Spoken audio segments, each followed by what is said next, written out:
He brought one into the bedroom from the rooftop, carrying her unconscious body in his arms. He slowly placed her on the mattress, but when he did, he didn't leave, his eyes filled with concern. He sat beside her, cupped her left cheek with his right hand, looking at her unconscious body. He stared at her face, his hand still on her left cheek, his eyes flashing with memories of the beautiful moments they had shared in the past. Jay was working on his laptop with a cold expression even at the dining table, while Chen was feeding Jia lunch and gasping. Chen glanced at his wife, who gave an okay expression and cleared her throat. Jay. Still his eyes are on the screen. Yes, Jia. Are you still upset? No, why would I? Because your wise sister lied to you. My younger sister Vine is here. What made you come back from abroad? Just to stay here with us with this excuse? Tay raised his eyes with slightly anger expression, giving both of them a cute and serious glare. Yes, Tay was upset and a little bit angry at both of them too because he loves Vine. He came to Jia's home to meet Vine, but she wasn't here. I feel so bad for Tay. He teased Tay, causing Tay's face to pout with anger, and Jia struggled to control her smile while eating. I also feel for him. Will you both shut up, or should I tie you both up in my basement? They both got laughing. Calm down, my brother. You might be a mafia, but I'm older than you, so you shouldn't talk to me like that. If you want, you can put Jen into your basement. When she said that, Jen's eyes widened in shock. What did you say? Nothing. She got up and started walking back, while Jen prepared to catch her. Hey, wait there. You want me to get punished, huh? He chased his wife as she ran around laughingly. Tay sighed at both of them. They always acted out the scenes, rolling his eyes. However, when he looked at the screen, he smiled to himself as Vine's face appeared on the screen. But suddenly the doorbell started ringing. He raised his head and looked at them. Can you guys stop playing and go check who came to the door? Sorry sir, we were busy. Seriously, is this your home or mine, Jia? Neither of yours nor hers, but mine. Loves. The calling bell continues to ring, annoying Tay. I'm done with both of you. I'm leaving on the next flight. He went to the door to open it to see who had come. As he opened the door, he was surprised to see Vine standing in front of him, equally surprised with luggage in her hand. You? They asked each other in disbelief, still surprised. Then who will come? They both looked at Chen, who was proudly wrapping his arms around Jia's shoulders. Are you still planning to catch the next flight, Mr. Kim Tae-hyung? When he asked, Tay smiled, but his lower lip indicating his understanding that they both had brought one here for him. It was already planned, but they both had teased him earlier. Actually, she was repeating what he was trying to say. Then he pretended he got a phone call and left saying hello. Everyone was laughing at him, but one looked confused.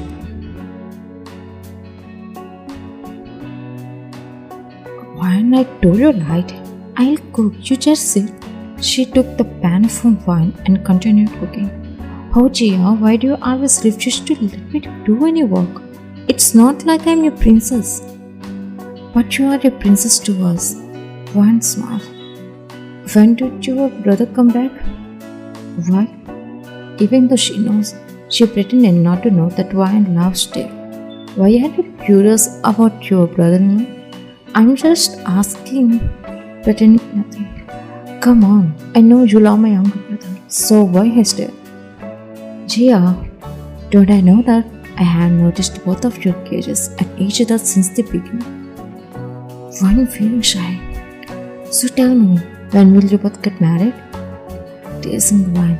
Stop it, Jia. I'm still a baby. Saying this, she runs from there, leaving Jia laughing.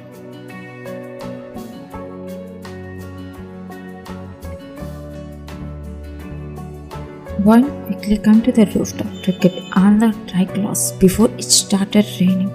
The wind was blowing very strongly all around, which hinting that this rain was coming soon. She started taking the clothes off the line as fast as she could, while some clothes were already flapping around a lot. She was surprised when she heard Dave's deep voice coming from behind her in the wine. It sent chills through her entire body in an instant. "Hi, dear sister-in-law." She turned back, stunned to find him just a few inches away from her face. "Hi, dear." She stepped back, still keeping her eyes on him. "I wanted to talk to you, but you didn't show up. Where were you?" "I was just talking to Gia in the kitchen." "What were you talking about?" he asked curiously, giving a cute smirk. But she shuddered, seeing his lips getting closer, knowing what conversation she had with Gia. It was nothing. Really? Nothing? He stepped one step closer to her, making her sweat even in the cold, windy weather. "Really nothing. Why are you getting so flushed up, baby?" "Baby?" "Yes, you are the one who called yourself a baby in the kitchen with my sister." His face turned red, her jaw dropped in surprise, confirming that he had the conversation. She felt embarrassed.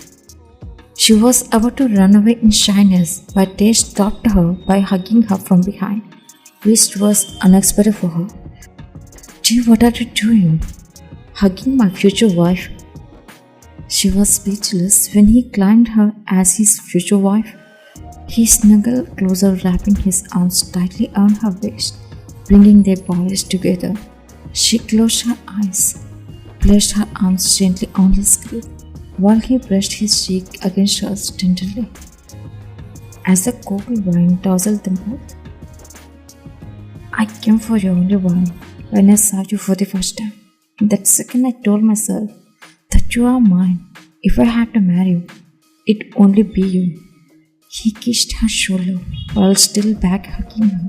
She smiled and he noticed it too. "I wanna hear 3 words from your mom, please."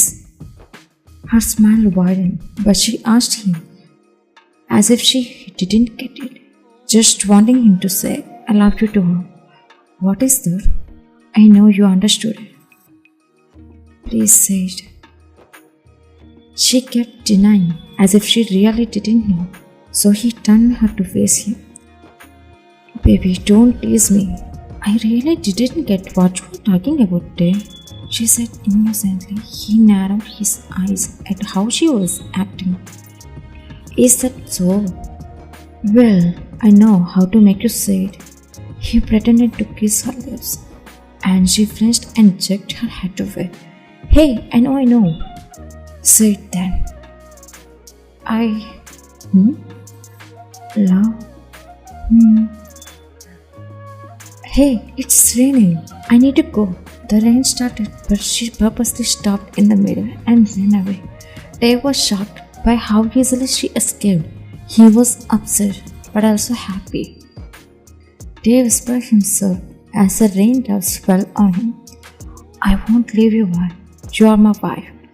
I have already fixed it, my love."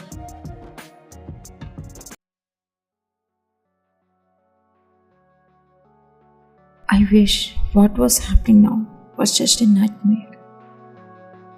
I wish we could both go back to the past and live as lovers, where I used to tease you and you used to look at me with a smile that was pure enough to make my heart flutter. He was saying while he is caressing her cheek, but noticed someone's presence. Then he immediately moved his hand away from her, looked back and saw the maid was coming. She was slightly shocked, wondering what happened to her, but her eyes shifted to Dave's face, which was unreadable as of now. "I'm sorry, boss. I came to clean the room." She was about to turn back, but he stopped. "Bring the doctor for a while." "But she doesn't need a doctor. She needs food." "What?"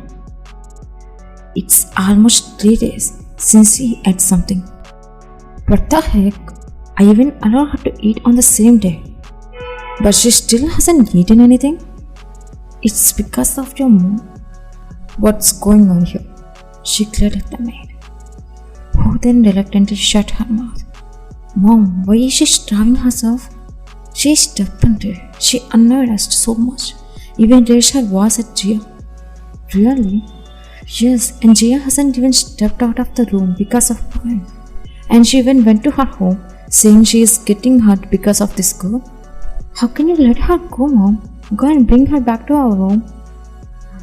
But hey, your wife is too dangerous. Let's talk about this later, Mom. Please go to Gia now. As you say. She left.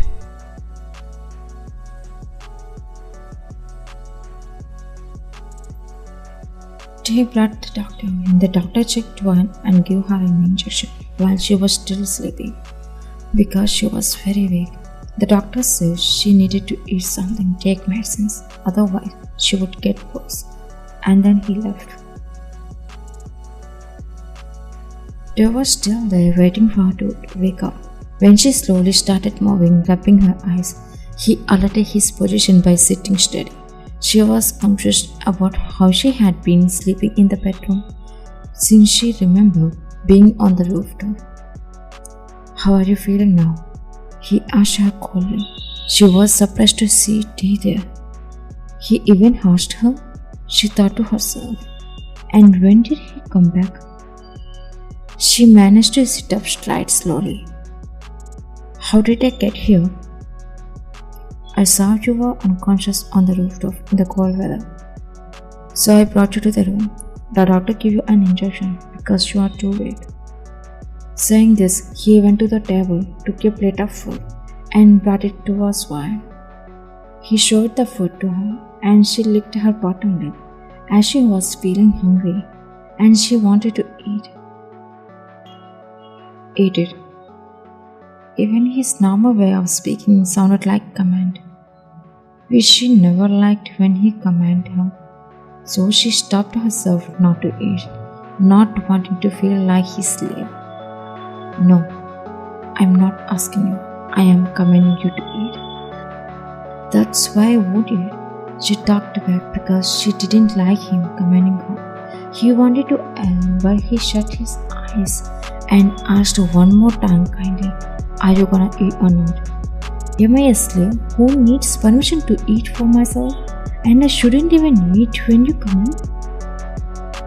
Jake did hesitate at her stubbornness. Even though she was still weak, she was denying not to listen to him. So you won't eat now? Yes. Why would I eat? I'll only eat when I need to. I don't like when someone... Well, do as you want. He put the food on the nightstand unknowingly and took the medicine in his hand. The doctor said you should eat food and take medicines too. Otherwise you will get worse. Now take the medicine. Again she found his dominance and commanding nature, which she hated unknowingly. She looked away, clearly disliking that she wouldn't take the medicine, which made him angry and started provoking him slowly. It won't be pretty for you. If I show my wild side to you now, things will get rough for you. Things once before denying it again. Even if I die, it's okay. Rather than listening to your commands, say that again. Even if I die, it's okay rather than listen to. She was repeating the same words, but in the blink of an eye, he had already taken the medicine in his mouth and cracked the back of her neck to kiss her. She was stunned, but she got annoyed at how he could kiss her. Through her consent, she tried to push him back with the help of her arms, but he dominated her actions with his lips, not breaking the kiss. He forcefully pushed her down onto her back on the bed and made her swallow the medicine from his mouth to hers. She couldn't deny it, as he was too dominant. After she swallowed reluctantly, as she was no other way, he left for her with his dominant kiss. Finally, he broke the kiss and made his eyes contact with her. Then he realized that she was looking at him with such hateness. She might not say it as of now, but he already sensed, can see it in her eyes. He moved away from her, fixing his shirt, looking backside, making sure no one didn't see them. He looked back at her. I can't take it when other deny my comments. Never try to show your courage to deny me again. You have no right to force me to take medicine this way. You're my damn wife. I'll make sure you take your medicine, whether you like it or not.